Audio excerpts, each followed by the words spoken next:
a los dignatarios, etcétera, etcétera, y a todos ustedes, por supuesto, evidentemente, por estar aquí en esta última edición, decía, del ciclo de Escribo que escribo, que la última, no porque sea la última, sino la última del año. Vamos a volver en enero con renovados bríos y con muchos escritores, porque los hay muchos, buenísimos todos, iberoamericanos, para nutrir este ciclo que es realmente una de las estrellas de la programación literaria de la casa. Es un ciclo en el que queremos que los autores iberoamericanos, los más destacados, que publican un libro a propósito de la publicación de una obra, vengan aquí y de la mano de otro escritor, de un igual, o un crítico literario, nos desvelen los intríngulis de su escritura, su proceso creativo. Por eso se llama De escribo que escribo, evidentemente, es muy descriptivo el título.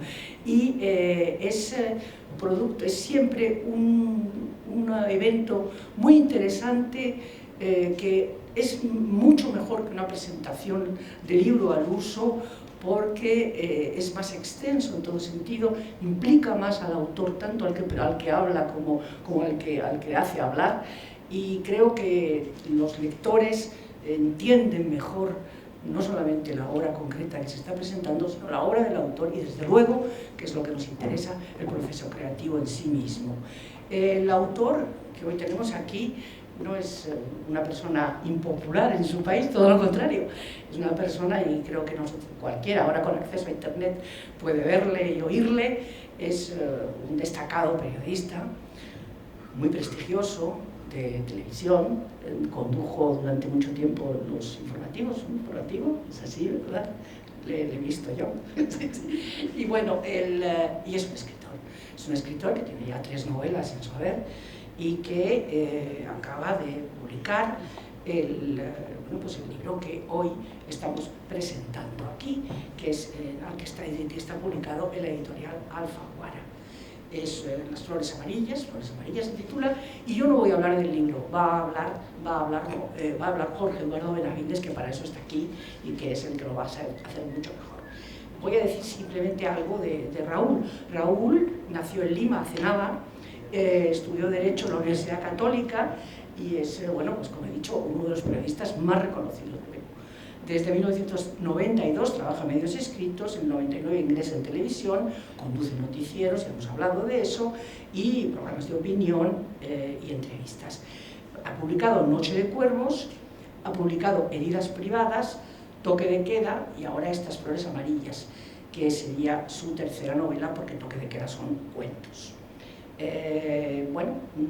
Jorge Eduardo Benavides, yo creo que casi no hay que presentarle a todos los seguidores de la literatura peruana y de la literatura iberoamericana y de la literatura tout court, como dicen los franceses. Es peruano también y estudió en la Universidad Garcilaso de la Vega, vivió en Tenerife un tiempo, donde fundó el taller Entre Líneas, el taller de narrativa, y ha colaborado en prestigiosas revistas literarias, y en periódicos en España, Babel, El País, etcétera, etcétera, y tiene en su haber un acervo de novela importante, de relatos, Cuentario y otros relatos, Los años inútiles, El año que rompí contigo, Un millón de soles, y el 2 de abril de este año estuvo aquí y fue Luis Mateo Díez. Luis Mateo Díez quien participó con él en este mismo ciclo, es decir, que están ustedes en unas manos estupendas. Muchísimas gracias a todos y a vosotros ahora. Bueno, buenas noches a todos, como siempre. El primer agradecimiento para Casa de América por seguir siendo la institución que vincula de manera tan especial la labor intelectual, artística, literaria que hay entre España y los países iberoamericanos. Una labor importantísima para nosotros y más en estos tiempos, ¿no? Es muy necesario crear ese tipo de espacios y de vínculos, y yo creo que en Casa de América siempre ha sido considerada, más allá de lo que se dice protocolarmente, nuestra casa. Supongo que muchos de ustedes ya habrán estado en otras de las muchas actividades que hace Casa de América, y es así, eso es lo que nosotros efectivamente estuve aquí hace no mucho para este mismo ciclo del que ya se les ha hablado, con Luis Mateo Díez, un gran amigo y un gran escritor, como saben, y ahora me toca también estar con otro amigo, que es Raúl Tola, a quien conozco ya desde hace algunos años, y que, como se ha dicho, tiene una trayectoria pública, que es la de periodista, sobre todo periodista de la televisión, me parece que casi desde el año 2000, ¿verdad? O antes, ¿no? Un poco antes. Una persona con una faceta de proyección pública, con un respeto ganado realmente a pulso, sobre todo en los últimos años, con su planteamiento absolutamente honesto de lo que es el periodismo. Pero creo que esa es la parte que menos nos importa, y por una razón, porque probablemente eso, de alguna forma, como suele ocurrir, ha opacado la vertiente realmente importante en Raúl Tola, que es la de escritor. Como saben, aquí en España pues hay cada vez más escritores hispanoamericanos afincados aquí, muchos escritores peruanos.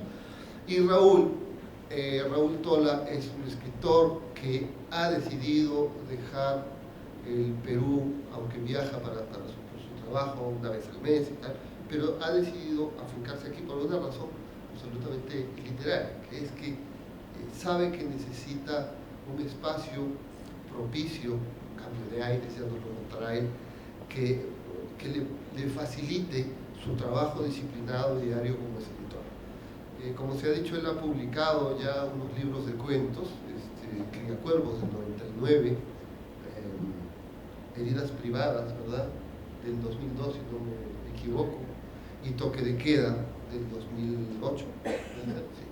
Sí. Y son libros de cuentos. Yo los he ido leyendo y la verdad que ha sido muy interesante ver esa evolución del escritor, hasta que de pronto, claro, los cuentos es un formato completamente distinto, aparece esta primera novela, que para ser una primera novela no parece una novela, donde se nota el larguísimo sedimento, la reflexión y la solvencia en el manejo de técnicas, en el manejo de espacios narrativos, que resulta sorprendente en una primera novela.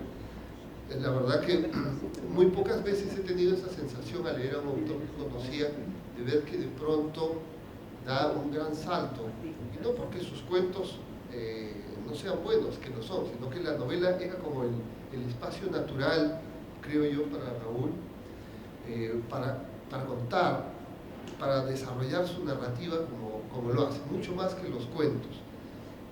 En todo caso, se ha dado la feliz circunstancia de que una editorial de prestigio, y que en muchos países como es Alfaguara, inmediatamente le publicara la novela, que yo creo que va a tener mucho éxito, porque aún estando ambientada en Perú y con una historia muy particular que Raúl ahora nos contará, yo creo que es de esas historias que trascienden las fronteras y que la podemos leer con muchísimo gusto en cualquier país, en cualquier otro espacio. De manera pues, y para empezar esta conversación, que esto es una suerte de bienvenida casi oficial, digamos, por lo que les he contado de lo que es Casa América, de Raúl a Madrid, porque él está muy contento aquí, ya encontró una biblioteca donde ir a escribir, biblioteca con gimnasio incorporado, y ya encontró un espacio donde están sus amigos y donde está gente como ustedes que vienen a conocerlo un poco más, o si son amigos, a reconocerlo como un nuevo amigo en Madrid. Bienvenido, Raúl. Entonces, gracias, Jorge. Bueno, me siento como los toreros a la hora de la alternativa, cuando el torero mayor le entrega, digamos, estas palabras de bienvenida a los ruedos, donde desarrollará después toda su carrera. Y quiero agradecerles a todos ustedes su presencia aquí, comenzando por supuesto por ti, Jorge, que además durante este último mes has estado sumamente ocupado. Jorge es un escritor que trabaja muchísimo, pero con la cantidad de viajes y con la cantidad de conferencias que ha dictado este mes, yo creo que ya entra a la categoría de los estajanoístas de la literatura. Quiero agradecer también a todas las personas de Casa de América que han permitido que se desarrolle este evento, principalmente a Ana María Rodríguez, que ha sido muy generosa dándonos este espacio, y además ha sido una persona con mucho entusiasmo desde el comienzo frente a esta posibilidad. Quiero también agradecer al cónsul Arturo Chipoco, que estuvo aquí, si es que ya no está. No, me dijo que iba a estar un rato, quería agradecerle su presencia, también a Francisco Rivarola de la Embajada del Perú y a Pilar Reyes de Alfaguara, que ha venido a acompañarnos esta noche, a pesar de que también tenía otros compromisos. Bueno, efectivamente, esta es una novela que Jorge ha adelantado un poco de qué va, ¿no? Es una novela que ocurre básicamente en el Perú. Es una novela que yo quería escribir hace muchos años, porque yo hace muchos años quería escribir una novela sobre mafia. Seguramente todos ustedes han visto El Padrino, han disfrutado El Padrino como yo lo disfruté la primera vez que lo vi y como las aproximadamente 25 veces que la reví. Porque creo que a partir de esa novela y a partir de la versión cinematográfica de esa novela, el capo mafioso apareció como uno de los más grandes ejemplos de las contradicciones humanas, ¿no? Abandonó esta condición que tenía de personaje de caricaturesco hasta ese momento y se transformó en un personaje que permitía a los autores grandes honduras. Un personaje que podía ser violento, que podía ser inmisericorde con su sociedad incluso, pero que al mismo tiempo, puertas adentro, podía ser cariñoso, podía ser generoso. Y esta posibilidad de escribir una novela de género mafioso desde un comienzo a mí me entusiasmó muchísimo. Nunca supe bien cómo podía escribir una novela de esa naturaleza en el Perú. En el Perú no se conoce, digamos, que hubiese Cosa Nostra, no se conoce que hubiese ninguna de las distintas variedades de la mafia que se ha exportado desde Italia, sobre todo a los Estados Unidos. Pero descubrí, y esto fue una coincidencia feliz para mí, no tanto para mi familia, que mi abuelo había sido hombre de Odría. Odría, este dictador que fue brillantemente novelado por Mario Vargas Llosa en Conversación en la Catedral, y que no solo había sido hombre de Odría, sino que había sido un hombre que hizo mucha fortuna durante el gobierno de Odría, y seguramente no con los métodos más limpios, más transparentes, más honestos. Mi abuelo era en su momento el proveedor monopólico de géneros, de textiles, del gobierno de Odría. ¿Qué años estamos hablando? Los años 50, básicamente, ¿no? ¿Y el de tu proceso de la novela? O sea, ¿cuándo empieza esta investigación? Esta es una novela que yo creo que comencé a escribirla en el fondo no cuando me senté frente a la computadora a transcribir la información que había recabado a lo largo de un proceso de investigación del que seguramente también hablaremos. Yo creo que la comencé a escribir más bien en los almuerzos familiares, en las cenas que teníamos frecuentemente en casa con mis tíos, que eran cenas enormes, cenas muy italianas, muy ruidosas, con gente que conversaba, que contaba múltiples anécdotas del pasado. Yo nunca conocí a mi abuelo murió cuando mi mamá tenía 12 años.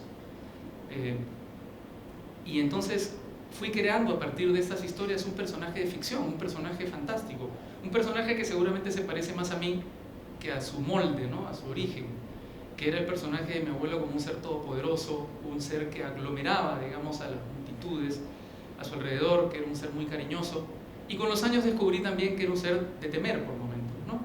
Que era un ser al que había que respetar o padecer las consecuencias. Esa era la información que tú fuiste recogiendo en esos almuerzos familiares, digamos. Claro, porque yo no entendía de qué estaba hablando mi familia. Yo era un niño que no manejaba, digamos, códigos que tenían que ver con el poder, con la riqueza, con las dictaduras, ¿no? Y que poco a poco, digamos, a medida que fui creciendo y a medida que fui madurando, logré integrar, logré comprender, ¿no? Yo quería escribir esta novela, pero terminé escribiendo, creo, una saga familiar, porque a medida que fui haciendo las investigaciones vinculadas con mi abuelo, descubrí caminos que se bifurcaban a partir de esa historia que eran muy interesantes de narrar.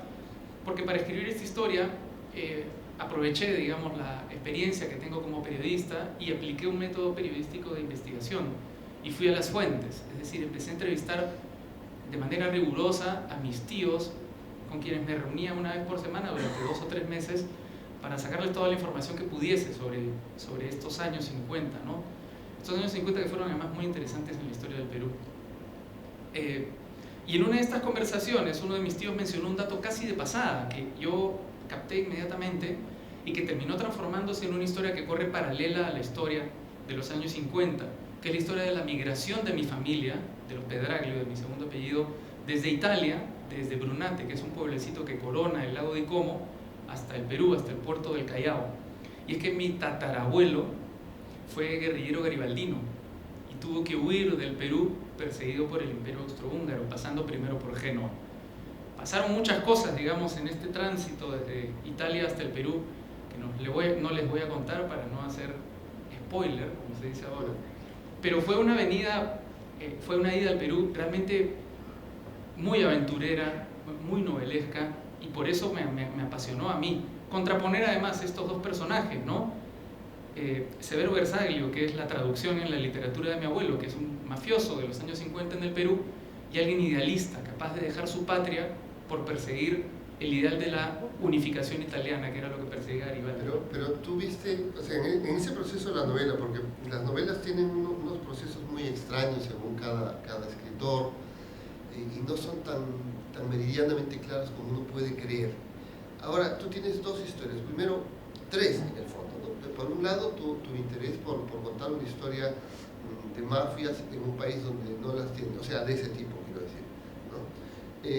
Después la historia de esa que tú vas recogiendo de tu abuelo en los años de la dictadura del general Rodríguez en los años 50 en Perú, y de pronto aparece esta otra información sobre el primer italiano de tu familia que llegó. ¿No pensaste, o sea, desde el primer momento pensaste que iban a estar juntas esas historias? ¿O pensaste en novelas distintas? Desde un comienzo, digamos, cuando escuché la historia, yo quería escribir esta novela y terminé escribiendo una saga familiar, como te digo. Y creo que cuando escuché la historia de mi tatarabuelo comprendí que la novela tenía que ser una saga familiar, ¿no? Una saga... voy a ser completamente honesto con ustedes porque me parece que es el momento para hacerlo. Como mi madre murió cuando mi abuelo tenía 12 años, yo quería recuperar toda la información que ella no conoció para contarle de alguna manera esa historia, ¿no? Y creo que si faltaba un personaje tan importante como el primer migrante, que además tenía sobre sus espaldas, sobre sus hombros, una historia tan interesante que contar, no le hubiese podido contar toda la historia a mi mamá. Esto suena casi como una ingenuidad, digamos, ¿no? Pero a veces esos son los caminos que sigue la literatura, ¿no? Los caminos más inusuales, más románticos, más absurdos, a veces más ingenuos. Por eso tu historia se remonta y empieza en esta parte, porque es una novela en forma de contrapunto, van alternándose, digamos, las historias en los tiempos distintos. Empieza en Italia. Comienza en Italia. Y te fuiste también allí para...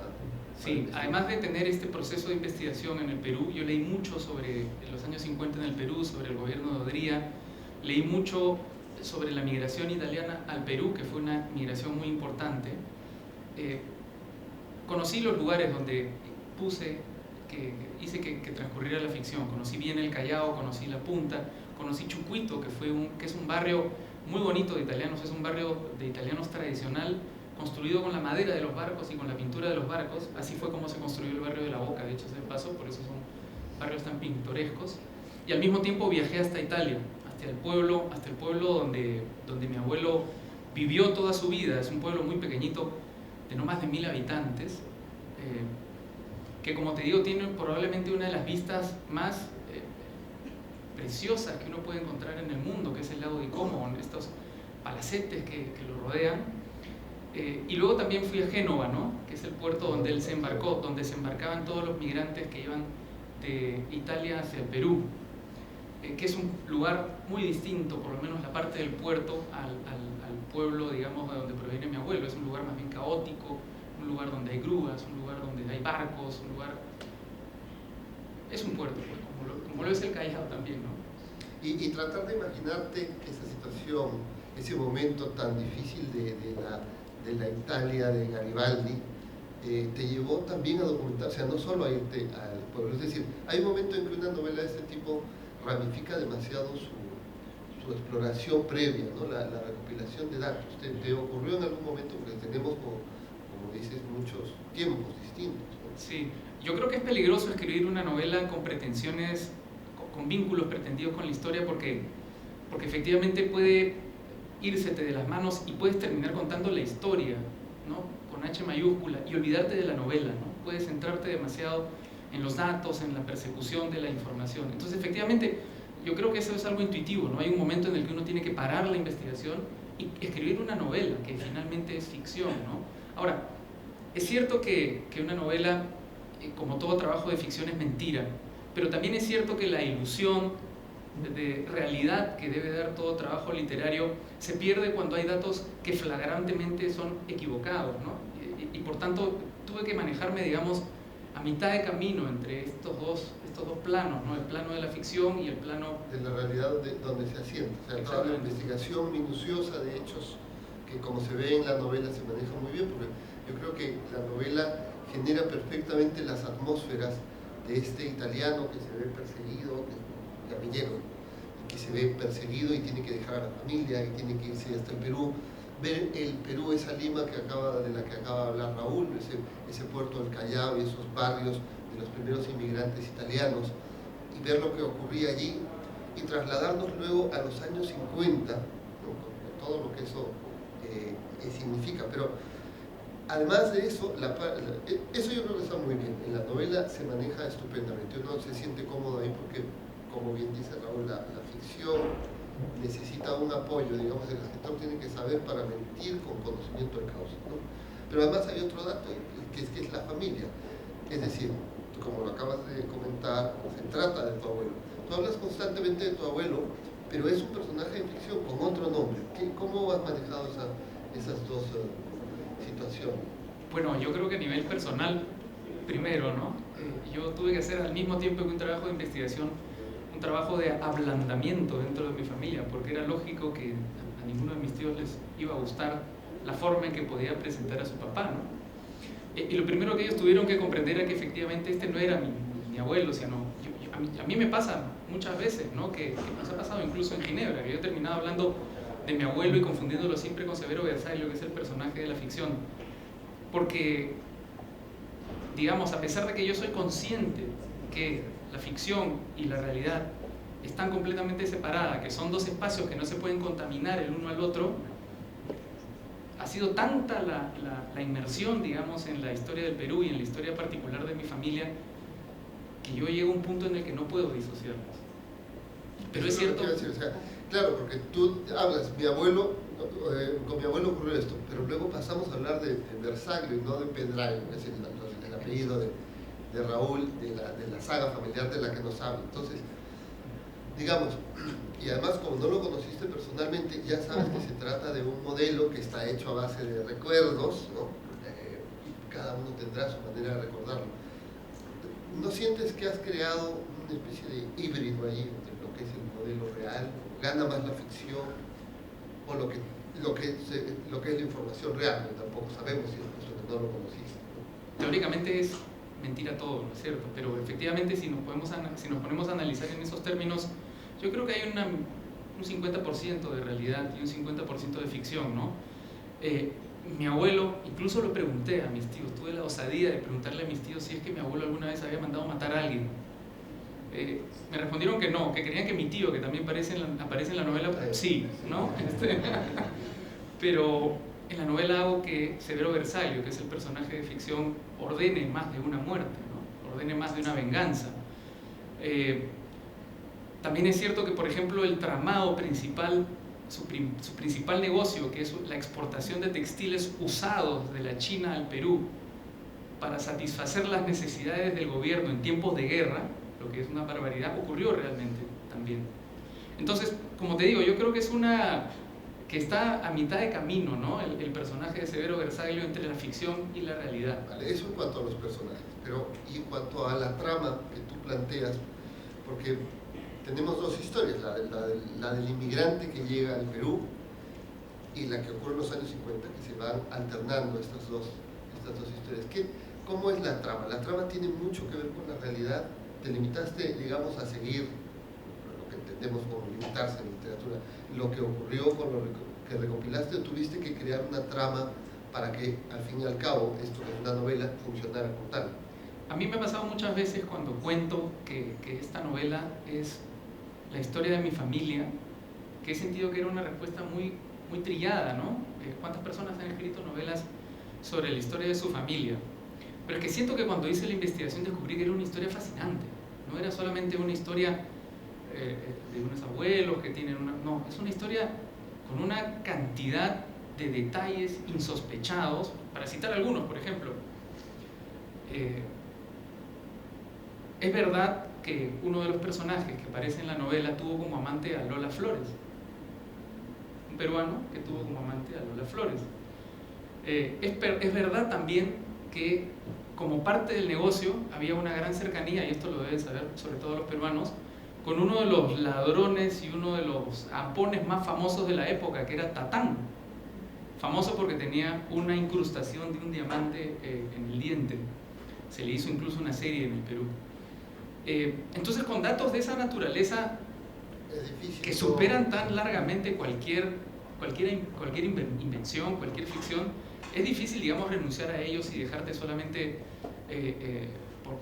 llevar por la mentira, llevar por la ilusión de la ficción, ¿no? No, yo creo que es una novela muy anclada a la realidad en ese sentido, ¿no? Y dejaste muchas cosas, porque por experiencia sé que cuando uno investiga un poco algo de la realidad, se encuentra, como acaba de comentar Raúl, con detalles muy sabrosos a los que es imposible renunciar. Pero en algunos casos también se tiene que hacer por dos cosas, creo yo, y quería preguntarte eso. Primero, porque si no, el libro se distorsiona, la historia va perdiendo el peso de la trama que hace.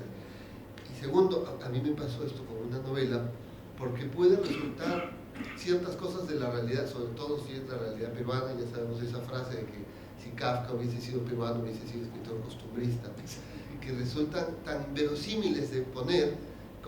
En la novela mía del dictador Velasco, hay una escena que es real, que estaba espiando a sus ministros, estaba en un salón como este, por ejemplo, estaba detrás de unas cortinas y como en una comedia de vodevil se le veían los pies que salían de la cortina, y estaba espiando a sus ministros. Eso es realidad, pero si uno lo pone en la ficción, te dice, es ridículo, ¿no? Claro. Entonces, hay esas dos cosas. ¿Te ha ocurrido? Es decir, a dejar algunas anécdotas para que no se distorsione la trama, y algunas que no serían verosímiles. Cuando corregí la novela la última vez, digamos, fue la corrección final, cuando terminé de afinar la estructura de la novela y terminé de corregir la prosa y terminé de corregir la historia, sí que corté muchas cosas, ¿no? Me parecía que era una novela que quedaba demasiado larga, sobre todo porque, vamos, voy a adelantar un poco de la historia, que es que mi abuelo tuvo este tiempo de riqueza y su heredero, nuevamente estoy hablando de la realidad, y su heredero, que era mi tío, Francisco, no tuvo mejor idea que para que su fortuna creciera, darle un golpe de estado a Odriel, que fracasó, porque en esa época había un personaje que se llamaba Alejandro Esparza Zañartu, que aparece en la novela, que era el Vladimiro Montesinos de esa época. Para quienes no son peruanos, Vladimiro Montesinos era el jefe de los servicios de inteligencia de nuestro país, que grababa todo lo que se hacía en el Perú y que ahora está preso. Bueno, Esparza Zañartu fue digamos, el padre de Vladimiro Montesinos, ¿no? Entonces Esparza Zañartu descubre que hay esta conspiración en su contra y la devela.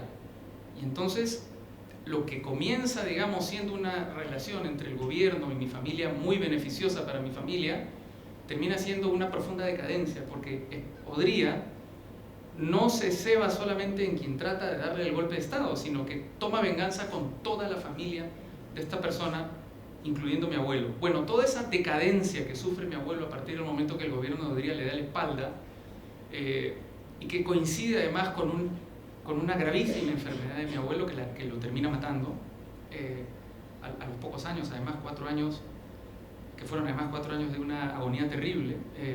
Toda esa parte la acorté mucho, porque me parecía que la novela podía ser repetitiva, podía ser tediosa, a pesar de que habían datos que para mí eran muy importantes, ¿no? Muy relevantes desde el punto de vista emocional, vinculados con mi familia. Yo sentía que para la ficción ya no funcionaban, que había que cortarlo, que había que eliminarlo, ¿no? Quedaba allí esa historia, ¿no? Sí.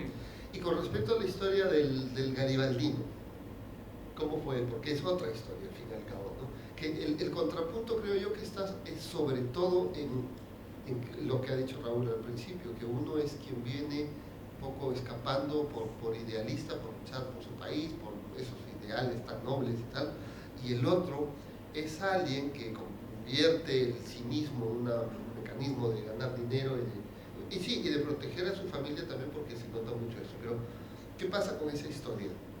Es decir, ¿qué tanto tuviste que dejar? ¿Qué es lo que más te interesó?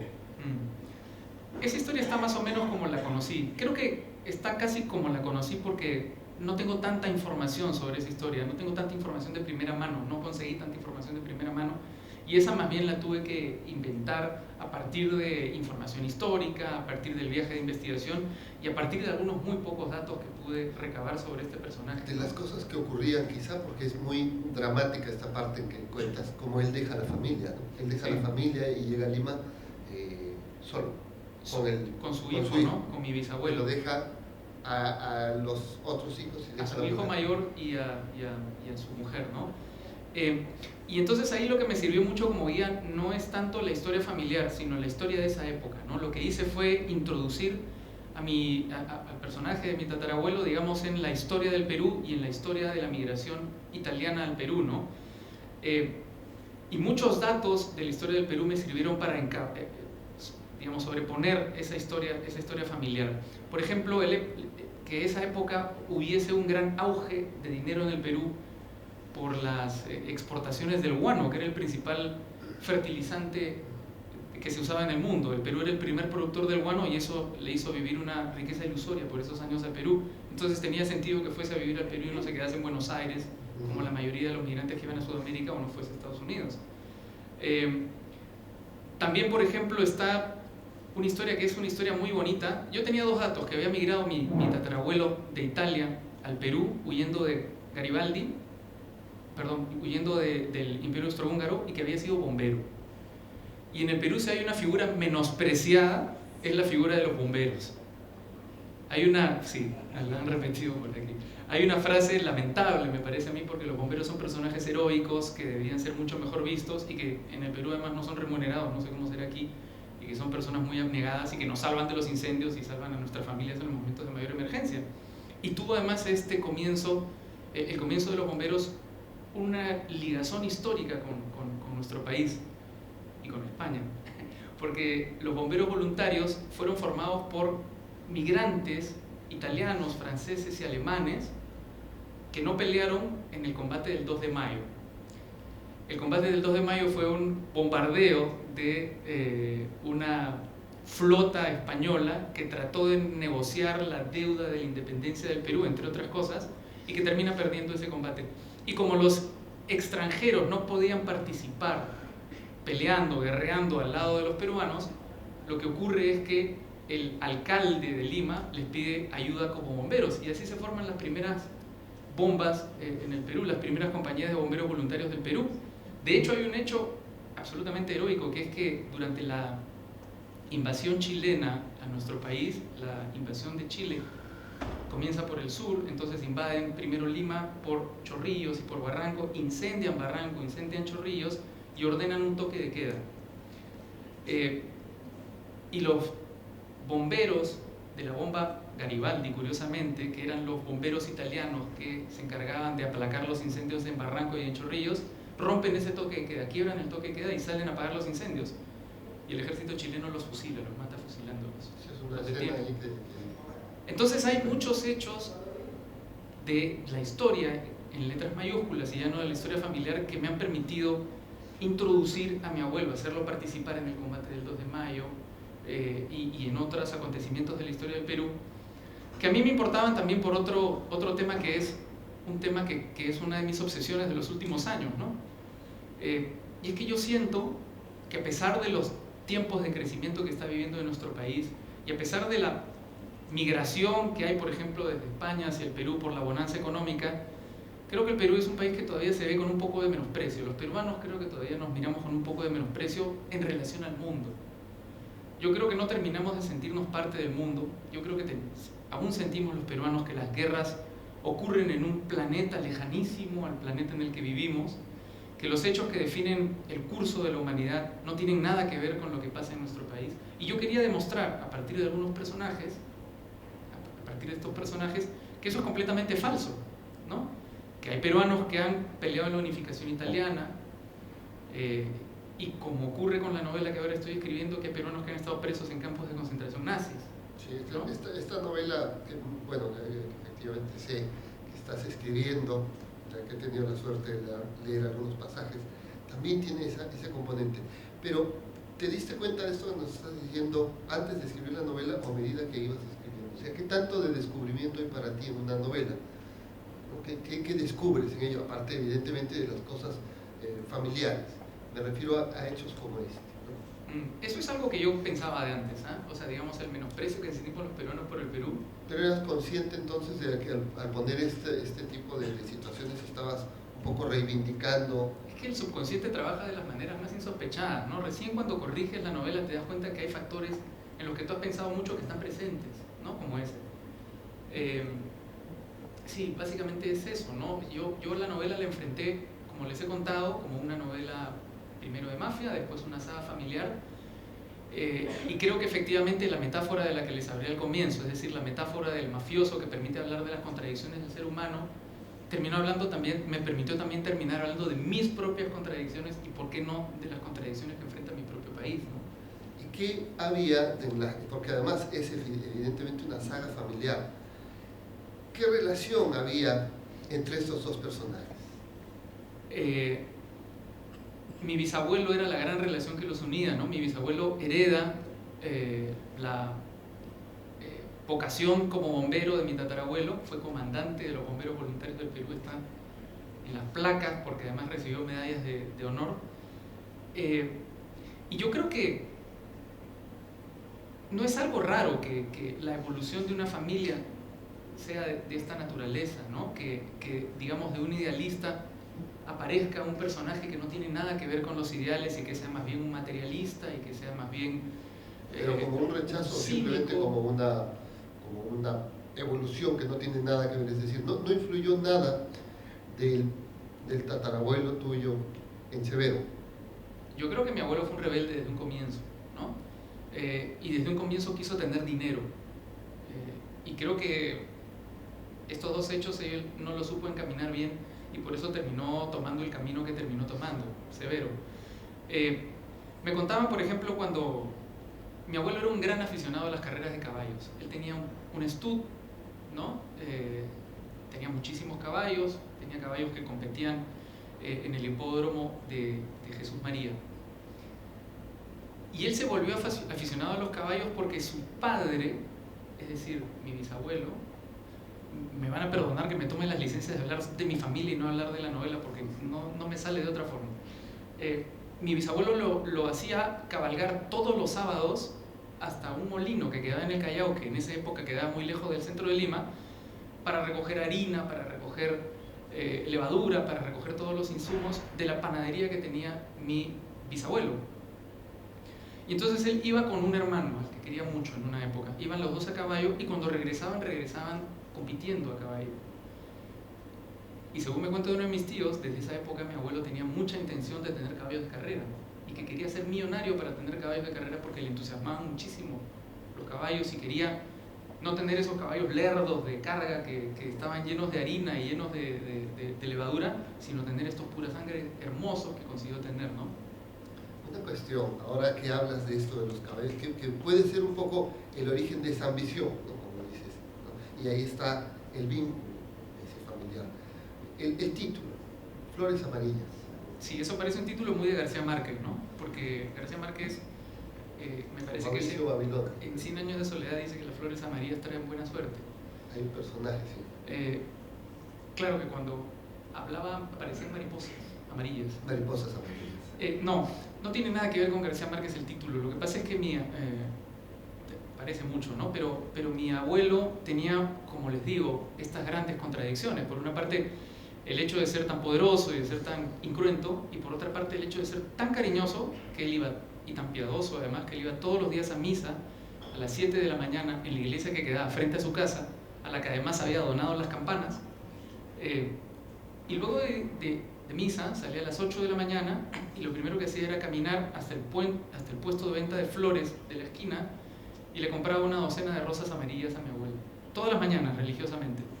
Llegaba a desayunar a su casa y en su casa le daba esta docena de rosas a mi abuela, que es una de las tradiciones que se ha mantenido en mi familia. Cuando alguna de mis tías o mi mamá misma cumplen años, sus hermanos le regalan rosas amarillas. Entonces me parecía una imagen muy potente. Cuando lees la novela comprendes realmente de qué estoy hablando cuando hablo de flores amarillas, y después las flores amarillas van apareciendo a lo largo de la novela.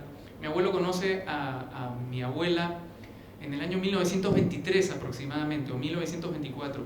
En 1923 mi abuela había sido reina de belleza del carnaval que organiza el gobierno de Leguía y había desfilado en una de las fiestas más magníficas que se vivió en la historia de Lima. Y lo que hago es que, para que haya una continuidad, desfile sobre un caballo de flores amarillas, no recuerdo qué flores, me parece que margaritas amarillas. Pero también me sirve, digamos, para demostrar cómo las costumbres, finalmente, a pesar de que las personas cambian y que los hijos no se parecen a los abuelos o a los padres, hay cosas que se mantienen, ¿no? Hay cosas que se mantienen en la historia familiar. El hecho de que yo sea un descendiente de italianos es algo de lo que nunca me podré librar y que define muchas de las particularidades de mi carácter y que define muchos de los elementos de mi familia, y el hecho de que esté anclado a esta historia también, ¿no? Claro, eso es lo que te iba a comentar, que hay esa especie de vínculo que parece continuar ahí, que es la parte más interesante, que se logra hacer esa saga familiar, que uno ve la evolución de una familia, de los que llegan, de cómo van asentándose y cómo van ramificándose y cómo la historia los va llevando por un lado o por otro. Sí, casi así, ¿no? Dime una cosa, ¿sabías cómo le ibas a contar? Pues la novela tiene una cierta complejidad narrativa que yo creo que se resuelve con mucha eficacia y es lo que hace que se lea muy rápido, que se lea muy bien, se lea con mucha comodidad. Pero cuando uno piensa un poco en cómo está hecha, hay esa complejidad técnica. ¿Tú sabías al principio cómo ibas a contar sobre todo ya que se trata de dos historias? Mira, las novelas siempre son procesos caóticos, por lo menos cuando me toca escribirlas a mí, ¿no? Yo me trazo planes, diseño estructuras, anoto muchas cosas, y al final, cuando me siento frente a la computadora o cuando lo hago a mano, los personajes y la historia terminan siempre haciendo lo que les da la gana. Yo tracé una estructura que no tiene mucho que ver con la estructura que termina apareciendo en la novela, que era una estructura de 5 capítulos.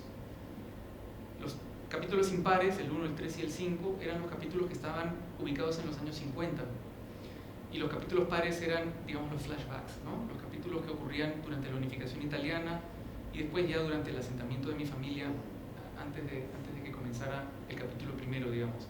De tal forma que cuando termine el capítulo 4, llegas al principio del capítulo 1. Pero claro, parecían 2 novelas. Cuando comencé a corregirlo, descubrí, y además tú me lo comentaste, me lo comentaron otras personas, que la novela perdía fluidez porque parecían 2 novelas, que no tenían nada que ver una con otra. Y yo creo que en parte lo hice, alterné las historias para solucionar ese problema, y en parte también porque me parece que confrontar una historia tan distinta una de otra, 2 personajes tan distintos uno de otro, hace que ambos, por comparación, ¿no? Se potencien. Es decir, el personaje maligno es más maligno y el personaje bondadoso y soñador es más bondadoso y soñador, porque uno está al lado del otro, ¿no? Distanciarlos tanto podía impedir, digamos, que el lector notara esta contradicción, ¿no? Y luego, en cuanto a técnica, que es un tema que a mí me interesa mucho, la forma, ¿no? El manejo de los tiempos, el manejo de los saltos de narrador a narrador, es una cosa que también yo siento cuando escribo, que cada acontecimiento pide una técnica concreta, ¿no? No las prefiguro. Yo creo que hay formas de contar, infinidad de formas de contar, pero cuando escribo por algo intuitivo, siento siempre que hay una que es la que podría contar mejor ese acontecimiento, más, ¿no? Intuitiva. ¿Cómo te sientes ahora? ¿Más cercano a la novela? Está muy cerca en el tiempo, evidentemente, o a los cuentos. ¿El escribir cuentos ha sido parte solo de un aprendizaje o te siguen interesando? A mí me parece que el cuento es un género fantástico, ¿no? Fascinante, que te permite algunas cosas que no te permite la novela, que es un género que está más cerca de la poesía, por ejemplo, ¿no? Que tiene las costuras más al aire, ¿no? La novela es un género que te permite equivocarte mucho, que te permite... Los errores se diluyen con mayor facilidad en una novela. En un cuento todo está expuesto, ¿no? Pero ahora estoy metido en una novela, ¿no? Yo creo que te quería preguntar, para ir finalizando esto y que la gente pueda comentar o preguntar, el proyecto actual, porque es otra novela. Sí. No son cuentos, es otra novela. Es una novela, como lo adelanté, es una novela que también tiene un punto de partida histórico, que es la novela de 2 peruanos que estuvieron presos en campos de concentración nazis. 2 peruanos que realmente estuvieron presos en campos de concentración nazis. Son personajes de la realidad real, no de la realidad ficticia. Los descubrí en un libro, en una investigación de un amigo mío, periodista, que descubrió que habían aproximadamente 27 peruanos que estuvieron prisioneros en campos de concentración nazis. Pero habían dos que me apasionaban especialmente, ¿no? Una que aparecía en el libro y otro que él me comentó. La que aparecía en el libro se llamaba Magdalena Truel, fue heroína de la resistencia francesa y estuvo presa en Sachsenhausen y murió, digamos, en una de las marchas hacia la muerte. Y el otro de los personajes, que era un personaje distinto a este personaje, nuevamente las contradicciones y los contrastes que tiene que haber entre los personajes para que una novela se enriquezca y para que uno enriquezca al otro, era más bien un embajador del Perú, un intelectual muy reputado en su época, que hizo el primer tratado de interpretación de la realidad peruana desde un punto de vista absolutamente reaccionario. Era una persona muy de derechas, digamos, muy además acorde con las ideas de esa época, principios de los años 1900, 1920, que se llama Francisco García Calderón. Francisco García Calderón, hermano de Ventura García Calderón, que fue candidato al Nobel alguna vez, era diplomático, estuvo preso por los nazis y era depresivo, crónico. Y durante su prisión se volvió loco y terminó sus días en el Arco Herrera. Que es el manicomio. El manicomio de Lima. Una cosa, ¿qué te queda cuando terminas Flores Amarillas y pasas a esta otra novela? Yo sé que hay un proceso largo ahí, pero ¿cómo se quita uno los restos de una novela para empezar otra, que aunque no tienen temáticamente que ver, sí tienen un fondo, ¿no? de gente que está fuera de Mira, yo estaba pensando mucho en eso porque siento que justamente esta presentación aquí, este diálogo contigo y después con quienes quieran hablar, es el punto final de esta novela, ¿no? Es el punto final del recorrido, por lo menos dentro de mí, que ha tenido esta novela. Desde que fue publicada el año pasado han pasado varias cosas, he hecho algunas presentaciones, la novela se ha vendido en Lima, ha sido parte de mí todo este tiempo, pero yo siento que hay un momento en el que uno tiene que desprenderse de sus novelas para comenzarse a enamorar de las ficciones que vienen a continuación, ¿no? Y yo creo que simbólicamente quizá no hay mejor momento para hacer lo que este, ¿no? Dejar esta novela ya en el pasado y dedicarme definitivamente a lo que viene a continuación. Me acompañará para siempre el recuerdo de Flores Amarillas, pero eso es nada más, ¿no? Ya la novela tiene que defenderse sola, es una novela que tiene vida propia y que por tanto me excede, ¿no? Me sobrepasa.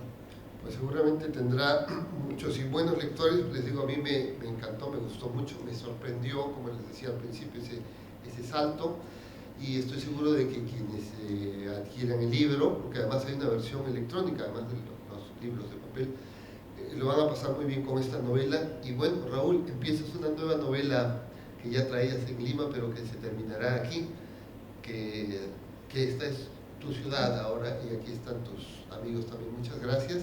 Gracias. Raúl, y muchas gracias a ustedes.